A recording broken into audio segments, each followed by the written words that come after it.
Most people have seen the chaos of D-Day from one side, American soldiers charging across the sand, bullets ripping through the surf, explosions lighting up the sky.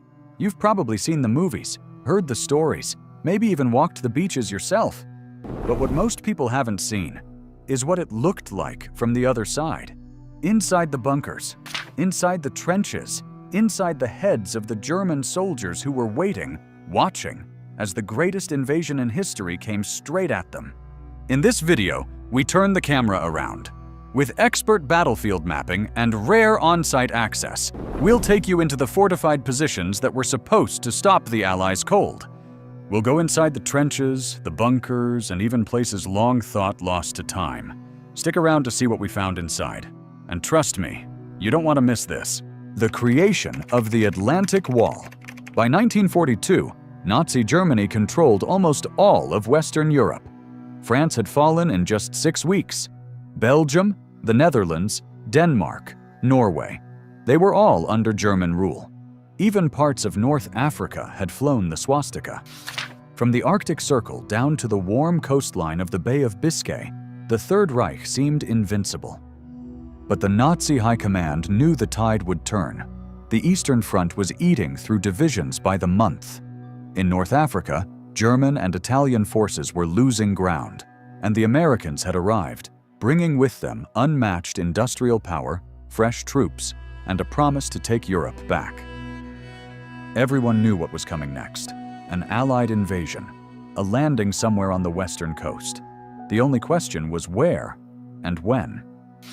Hitler was convinced that the only way to survive was to stop that invasion before it ever got off the beach. So on March 23, 1942, he issued a direct order, Führer Directive Number 40.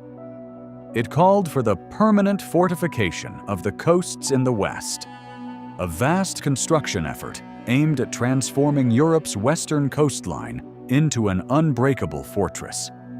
Every possible invasion point had to be fortified with concrete bunkers, artillery, and overlapping fields of fire. It would be a belt of steel and cement from the northern fjords of Norway to the Spanish frontier. He called it the Atlantic Wall. The order was passed down to Army Group D under the command of General Oberst Gerd von Rundstedt, who oversaw the defense of occupied France. The project itself fell to the infamous organization Todt, the Nazi regime's paramilitary construction corps. Founded by Fritz Todt, a close ally of Hitler and the architect behind Germany's Autobahn system, the organization had a reputation for brutal efficiency. After Todt's death in a 1942 plane crash, control passed to Albert Speer, Hitler's armaments minister. Under his direction, the Atlantic Wall became one of the largest construction efforts in modern military history. The labor wasn't voluntary. Organization Todt conscripted hundreds of thousands of forced laborers, prisoners of war, political detainees, and civilians from occupied countries. By some estimates, over 600,000 workers were involved. Many were worked to death under brutal conditions, pouring concrete, laying rebar, and digging trenches in freezing temperatures or under Allied bombardment. By the end of 1942, the Atlantic Wall had moved from theory to concrete reality. Over 15,000 defensive sites had already been planned or begun. Some of these sites were massive gun emplacements. Their walls were over 2 meters thick, solid concrete meant to take a direct hit from a battleship and stay standing. All along the coast, crews dug in low, circular bunkers known as Tobruk pits. From the air or sea, they looked like shallow craters. But inside, they hid machine gunners, or in some cases, entire tank turrets cut from older Panzer models. They were small, hard to spot, and deadly. A soldier could crouch inside, wait in silence, and open fire the moment boots hit the sand. Then came the casemates, armored bunkers with names like R600 and R669. These were designed to hold 50mm or 75mm guns, mostly for anti-tank duty. Some were aimed toward the beach. Others faced sideways, guarding inland roads or choke points in the terrain. Their goal was to trap invaders in overlapping fields of fire. No matter where you turned, something would be pointing at you. For heavier artillery, there were the M262 bunkers. These weren't just for short-range fights. They housed big guns, field pieces that could hit targets miles away. A single shell from one of these could tear through a landing craft or collapse a bridge with terrifying force. And then there were the L409A bunkers. Originally designed to hold flak guns for shooting down aircraft, they were repurposed as beach defense. Their barrels now faced straight down the coast, ready to blast into landing zones the moment the first wave came ashore. But all of this, the guns, the concrete, the steel, was just the surface. Below the bunkers was a network of trenches, long narrow pathways dug by hand and reinforced with timber or stone. These trenches weren't random. They were designed to connect everything. Gun crews, radio rooms, ammo storage, even the places where men slept and ate. Soldiers could move between positions without ever showing themselves above ground. From a distance, the strongpoints looked isolated. And underneath it all, a web of trenches, long, narrow corridors dug by hand that linked everything together. Gun crews, ammo dumps, sleeping quarters, radio rooms. You could move from one end of a strongpoint to the other without ever being seen from above. But while the layout was ambitious, the early execution was scattered. Much of the wall was incomplete by 1943. Many positions were manned by static infantry divisions, which were often made up of older conscripts or wounded veterans. There were shortages of concrete, steel, even barbed wire. Some bunkers lacked proper roofing. Others were built too far from the shore to be effective. Still, the Allies noticed. In 1942 and 1943, the British Royal Air Force launched a series of air raids and commando operations against early wall fortifications, especially in Normandy and Pas-de-Calais. The raids hit radar installations and observation bunkers, but most of the major sites were built to withstand direct bombardment. The British even conducted reconnaissance missions to capture German documents and measure the thickness of bunker walls. In most cases, the damage was superficial.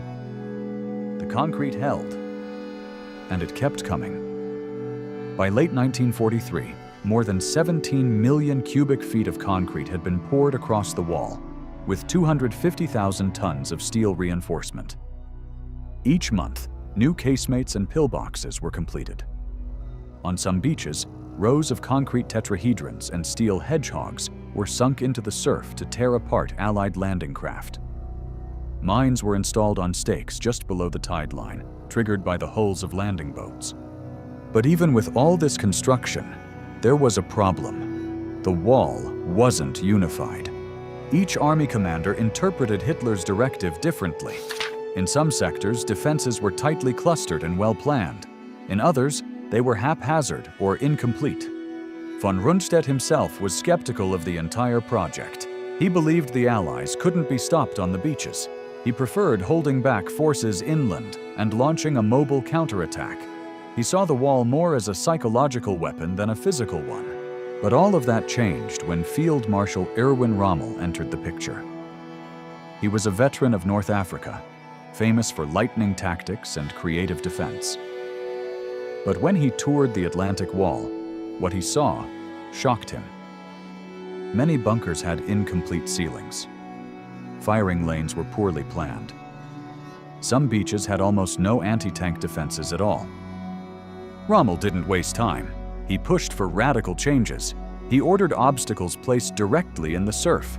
Belgian gates, hedgehogs, log ramps with mines attached. Every foot of beach had to be lethal. He demanded more minefields. Eventually, over 6.5 million were laid across the coast. He had entire cliff faces packed with explosives and flood zones prepared behind beachheads. Most critically, Rommel believed the battle had to be won on the sand. If the Allies broke past the first line, they'd bring in tanks, artillery, and air power. Then it was over. So he worked day and night to fortify the front line, to make the beach itself the decisive battlefield. But what Rommel didn't know, what no one in the German high command knew, was that the Allies were playing a much bigger game. While he was racing to seal every beach exit, while concrete was still drying in bunker walls, another plan was already in motion. A plan not of bombs or bullets, but of shadows and lies. It was called Operation Fortitude. The Allies needed the Germans to believe the invasion would come at Pas de Calais, the narrowest point between Britain and France. And to sell that lie, they created an army that didn't exist, a phantom force supposedly led by General George S. Patton, the most feared American commander at the time. The first U.S. Army group had fake radio traffic, inflatable tanks, wooden landing craft, even dummy headquarters that moved around southern England. German reconnaissance planes flew overhead and snapped photos of what looked like a massive army gathering near Dover. Every intercepted message, every visible movement pointed to Calais. Even German spies, who had secretly been turned by British intelligence, confirmed the story. Rommel, like many others, took the bait. So when the real invasion force began massing near the south coast of England, when landing craft were loaded, gliders prepared, and paratroopers briefed, it all happened under the cover of the greatest deception in military history. Rommel kept reinforcing Calais. He visited Normandy, inspected defenses, demanded more mines. But his eyes were in the wrong place. The trap had been set. And when the real storm came, it came in the dark, in the early hours of June 6, 1944, on the beaches he thought were least likely to be hit. Strongpoint 71, the eye above Dog Green. It was barely dawn on June 6, 1944, when the first lookout at Strongpoint 71 raised his binoculars. What he saw wasn't fog or clouds on the horizon. It was ships, hundreds of them, then thousands, stretching so far across the channel they seemed to blend into the sky. The ocean had turned into steel. Strongpoint 71 sat above what the Germans called the D1 draw, one of 5 narrow exits leading off the beach and into the Normandy countryside. If you wanted to land at Omaha Beach and move inland, you had to pass through that draw. And the Germans knew it. That's why they built 71 here. Not just as a bunker, but as a trap. Perched on a steep bluff, the Strongpoint gave its garrison a deadly advantage. The men stationed here could see everything. The curve of the beach, the rise and fall of the tide, every boat headed for Dog Green sector, the precise landing zone assigned to the American 116th Infantry Regiment was in full view. They had range, they had cover, and they had orders: don't let anyone through. Strongpoint 71 was built like a clenched fist. It wasn't just one position. It was many, linked together by trenches dug into the hillside. There were concrete tobrukes, small, low-profile bunkers with narrow openings, each armed with an MG-34 machine gun. These weapons were fast, deadly, and familiar. Most German infantry knew how to use one. At full fire rate, it could shoot 900 rounds a minute. That's 15 rounds a second. When aimed at men rushing across sand with no cover, the results were catastrophic. Some of the MG-34 nests were angled to rake the beach sideways, what the military calls enfilade fire. That meant even if you weren't hit head-on, a single bullet could travel down a whole line of men. The crescent shape of Omaha Beach made this tactic brutally effective. The terrain did the aiming for them. Other positions had mortars, set further back in reinforced pits. These weapons lobbed high arcs of explosive shells down onto the sand, bursting in waves among the incoming troops. Near the center of the complex was a casemate, a heavy concrete bunker with a long barrel protruding from it. This held a 75mm field gun, slow to reload but devastating when it hit. It was designed to fire directly into the D1 draw, turning the only escape path into a funnel of death. But the worst part, The part nobody saw until decades later was what lay underneath. Beneath the trench system, carved into the bluff itself, was a hidden shelter. Locals called it a mass shelter, but it wasn't for civilians. It was for troops rotating off night duty. There were beds inside, a boiler, even a water tank. One American veteran, years after the war, said it was like fighting ghosts. They never saw where the Germans were coming from. Now we know. Some of them were firing, then disappearing underground. That morning, June 6th, the men inside 71 were woken by the sound of thunder. But it wasn't weather. It was naval bombardment. Battleships offshore had opened fire. Shells the size of tree trunks screamed through the sky and slammed into the hillside. Tons of earth exploded into the air. Shrapnel chewed through bunkers.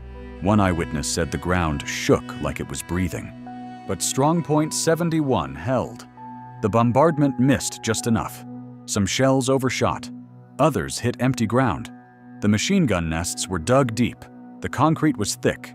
And when the shelling stopped, silence. For a moment, just wind and surf. Then came the landing craft. From inside their trenches, the German gunners could see them, gray metal boats crashing through the waves, packed with American troops. Each one carried 30 to 40 men. Some prayed. Some vomited. All of them were seconds from hell. The MG-34s opened up. The first waves were torn apart. Men dropped before they hit the sand. Those who made it out of the boats crawled through the surf, rifles held above their heads, some wounded before they touched land. The tide turned red. Bodies floated backward. American soldiers remember the air being full of sound, bullets hitting water, sand kicking up in front of them, machine gun bursts echoing across the cliffs. And the men in Strongpoint 71 never stopped firing. They didn't need to aim. The enemy was everywhere, exposed, desperate to reach cover that didn't exist. One of the MG-34 nests at the far end of the bluff had a double embrasure. That meant the gun could be rotated between two different openings, firing at one angle, then another, without having to be repositioned. It was a brutal design. This particular gun watched the D-1 draw, and it inflicted horrific losses on the 116th Infantry. American units pinned beneath the bluff called in destroyers for fire support, begging for a direct hit. Eventually, they got one. Hours into the invasion, a shell found its mark. The 75mm gun bunker was struck by tank fire from the beach. Some say it was a Sherman tank. Others say it was naval fire redirected by a forward observer. Either way, the casement was damaged. Part of the roof collapsed. The crew, Corporal Lehrman, Hans Selbach, and Emerald Struess, had fought as long as they could. The gun was silenced. But the Strongpoint wasn't. Even with the field gun out, the MG-34 nests kept firing. Mortars continued to drop shells. At one point, smoke grenades and flamethrowers were used by American engineers to suppress the firing lines. They had to crawl up under fire, cut through barbed wire, and blast the Tobruks open. Some were killed doing it, others made it and dropped explosives directly into the firing ports. Strongpoint 71 didn't fall all at once. It was taken inch by inch, one trench at a time. Some of the defenders died inside their bunkers. Others surrendered. A few ran into the woods, into nearby positions, trying to regroup. By the end of the day, American troops were climbing the bluff behind it. The D-1 draw, once a death trap, became a supply route. Trucks rolled through it within 48 hours. The bunkers were inspected, photographed, and then largely forgotten.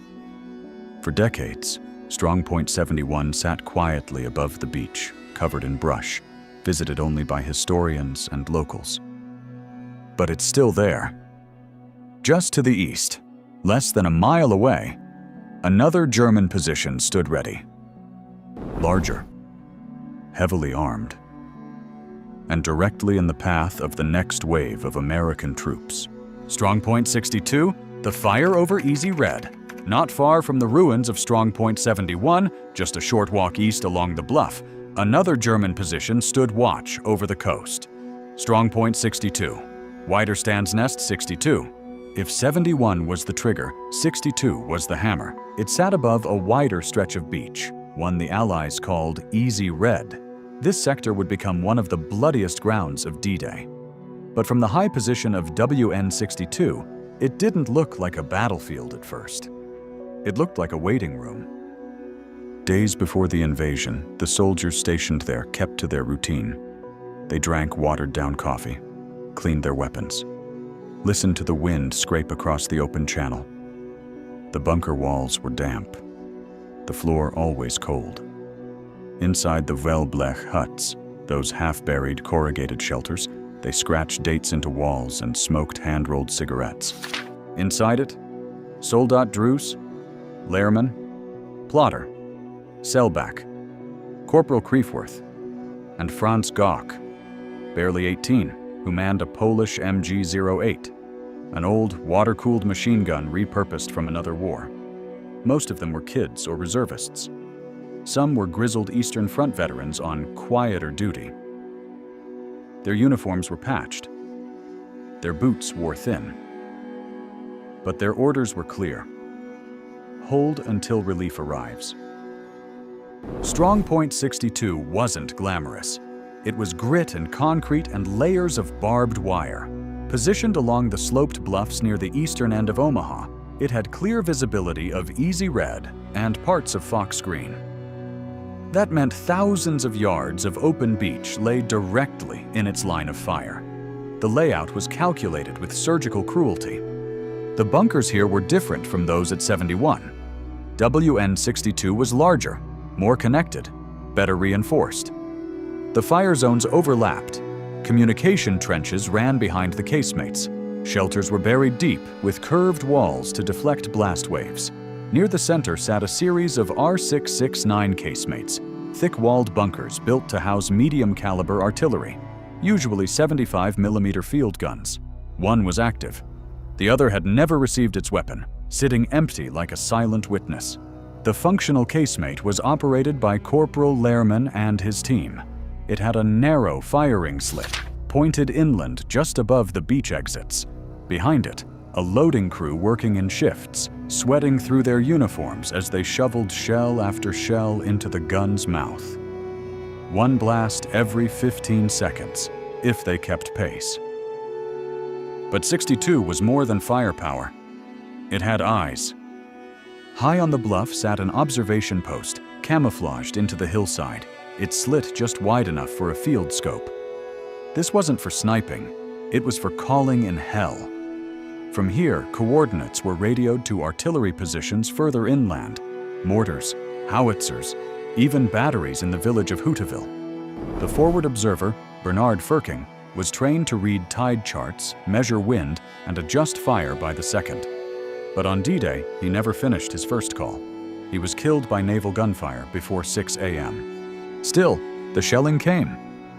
When Allied destroyers opened up on the coast, the entire landscape shook.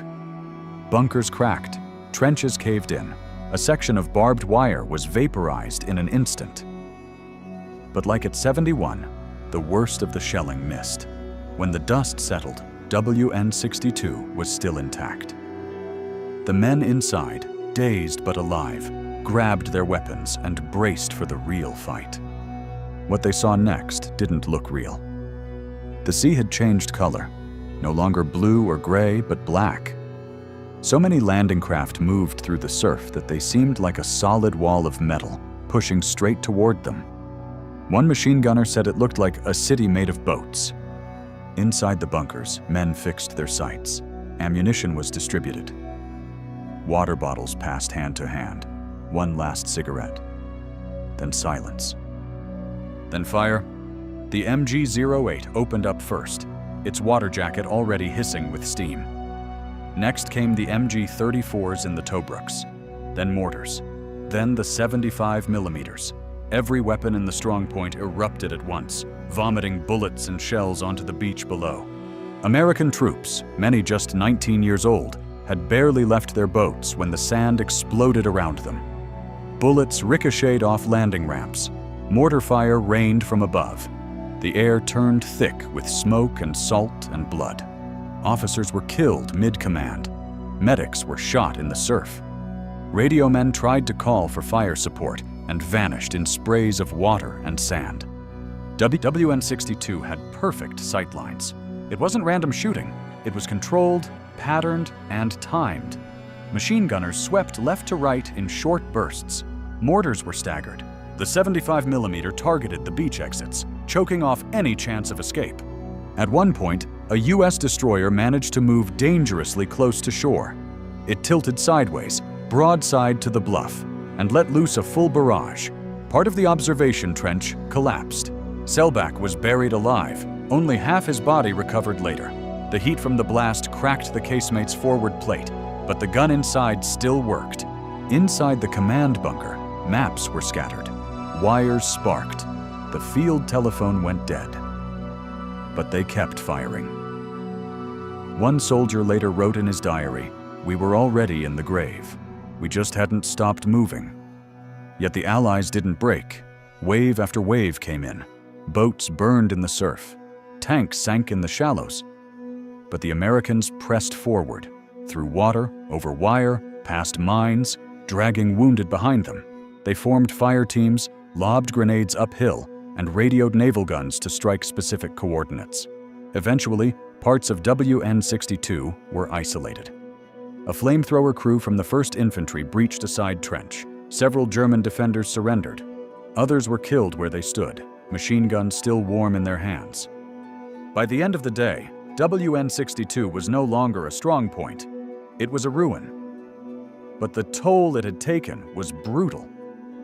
Estimates suggest WN-62 alone was responsible for hundreds of American casualties on Easy Red. Some historians place the number over 1,000 when combined with overlapping fire from nearby points. The beach at the foot of WN-62 was littered with the dead and dying, rifles broken, helmets split, boots floating in the tide. Today, WN-62 still sits above the beach. You can walk through its trenches, past rusted rebar and collapsed shelters. You can stand inside the casemate and look out through the same firing slit Lehrman once used. You can even touch the spot where the MG-08 stood, its mount still bolted to the concrete. But not all the defenders of Omaha Beach were behind bunkers.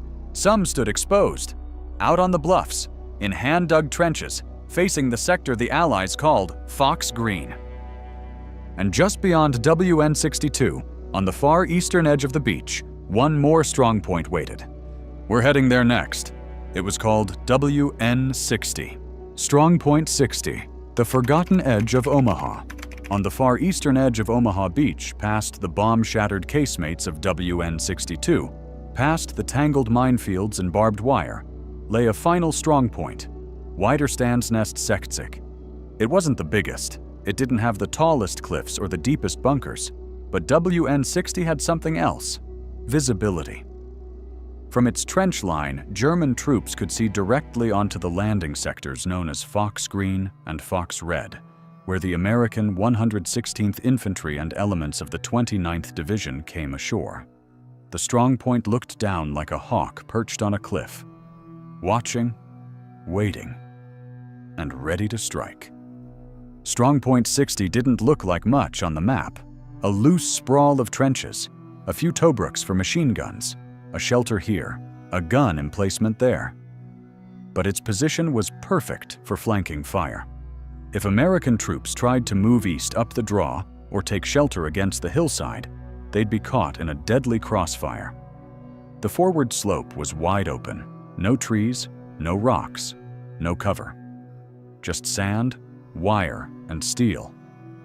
Unlike the more fortified positions like WN-62, much of WN-60's power came from its trench network.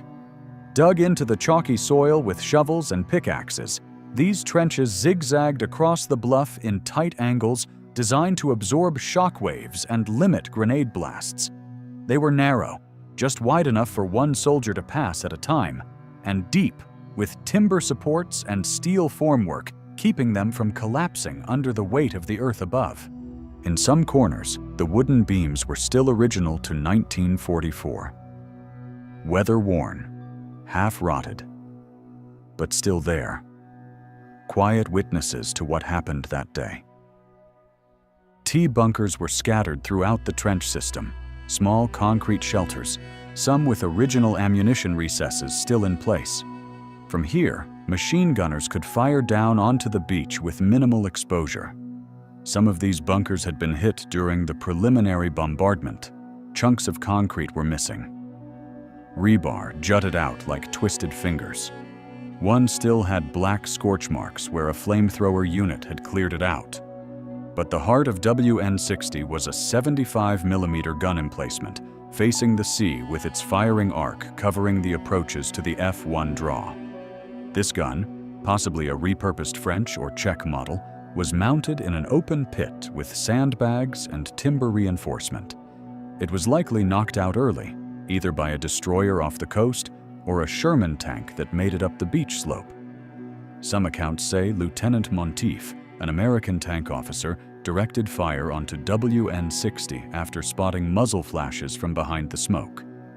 When the Americans landed at Fox Green, they were already under fire from WN-62. But as they moved east, WN-60 opened up. It was one of the last active firing positions along that stretch of beach. The trench lines allowed German troops to shift quickly from one firing lane to another. Every time the Americans tried to gain ground, they were met with a new burst of machine gun fire from a different angle. The defenders didn't have much time. American destroyers had moved dangerously close, so close that naval gunners were operating within direct sight of the Strongpoint. One by one, the Tobruk's were smashed. The forward machine gun pit was obliterated in a plume of sand and concrete. The 75mm gun stopped firing. The trenches, once so carefully dug and reinforced, began to collapse under constant shelling. A hidden ammunition storage room, tucked beneath the bluff, took a direct hit. It didn't explode, it imploded. The roof collapsed. Several German soldiers were killed instantly.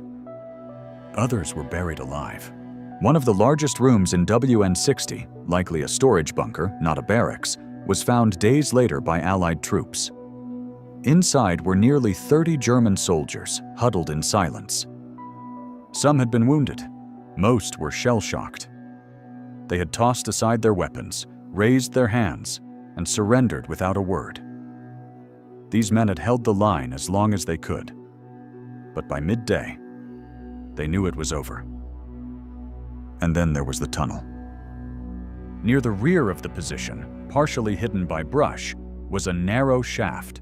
It ran under the hill and connected WN-60's interior trenches to a fallback position closer to the village. It wasn't marked on Allied maps. It was discovered later, during post-war surveys. The tunnel had collapsed in places, but its existence explained how some of the defenders had managed to vanish during the fighting. They hadn't been killed.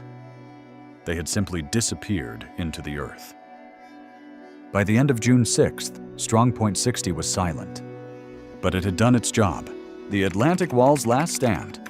From the German point of view, Omaha Beach was supposed to be a wall of fire, a graveyard for any invader reckless enough to charge it head-on. Strongpoints like WN-71, WN-62, and WN-60 weren't just bunkers, they were interlocking gears in a killing machine built to hold back a sea.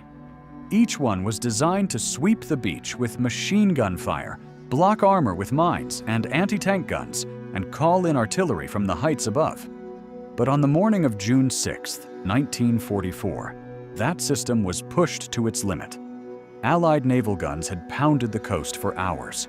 Communication lines were severed. Commanders inside the bunkers were forced to make life-and-death decisions with almost no contact from higher command. Some strongpoints held their ground. Others were buried under the weight of bombardment and sheer numbers. From a tactical point of view, the defenses at Omaha inflicted heavy losses. Thousands of Allied troops were killed or wounded in the first few hours alone. The German defensive layout with interlocking fields of fire, sniper nests, and coordinated artillery support, turned the beach into a gauntlet. But it wasn't enough. The deeper issue was strategic. German doctrine placed too much hope in fixed positions, and not enough in mobile defense. Field Marshal Rommel had argued that the only way to win was to stop the invasion at the beach line. He was right. But his forces were spread thin, and command was divided. Rundstedt, Rommel, Hitler, they all had different visions. And that disconnect meant reinforcements arrived too late. In the end, the fortifications were impressive. The soldiers, many of them young and outgunned, fought with discipline and grit. But no wall could hold forever, not against the largest amphibious invasion in history. Subscribe for more content on historical fortifications and military engineering. And for deeper analysis and rare documents, check the links in the description.